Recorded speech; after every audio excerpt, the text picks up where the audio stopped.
This whole conversation starts with this simple truth, and that is all mankind is created in the image and likeness of God. Like, that's the truth in which all of this is founded on.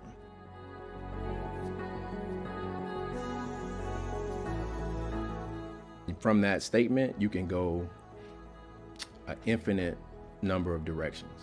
But for our story and for Mirror Image, we're going to African Americans in Alachua County. And when you look at those statistics, 8 out of 10 are born into single parent homes. 1 out of 3 black males is going to prison at some point in his life. And depending on which statistic you look at, the poverty rate is about 40%. So those are the facts. And when you bounce that against the truth that we are created in the image and likeness of God, we have a distortion of that image. And it's not for a lack of effort.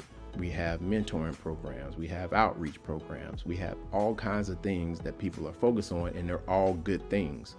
But it hasn't changed the outcomes. Therefore, there's a distortion of that image, and that's why we created Mirror Image Leadership Academy, because it's based on this fundamental truth that we believe that there's a leader inside of every young man, inside of every person.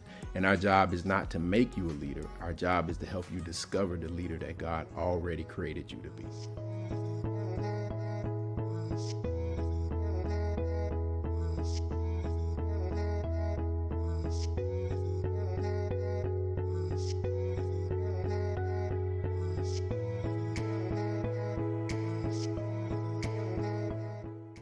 I guess I have a very creative imagination. I like to envision different characters and people, sometimes based off of things I've read about. I got to the National Junior Honor Society this year. I don't know. I'm really good at learning new things, and I get good at things really quickly. I like to play basketball, and I like to do different things and draw and make friends. If somebody asks me to do something, I'll be able to do good at it.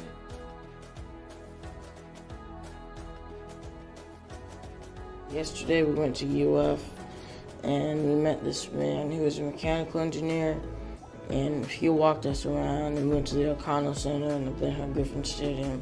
We met some football players.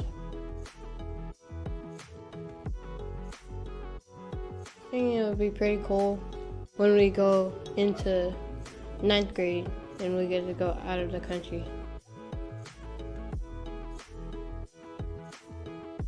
If you know who you are, if you know why you're here, if you're willing to step out on something that you can't see, if you have integrity, what you do in the dark matches what you do in the light, and if you're willing to work hard. So that's the model, and that model is agnostic to what color your skin is, how much money you have, what your socioeconomic status is, because those things are the individual. Ultimately, what we're after is helping young men see themselves for who God created them to be, so that they become responsible men, then they can become responsible husbands, and then they can become responsible fathers. And in that order, that then puts God's plan for the family back in place. And when you do that, you perpetuate success.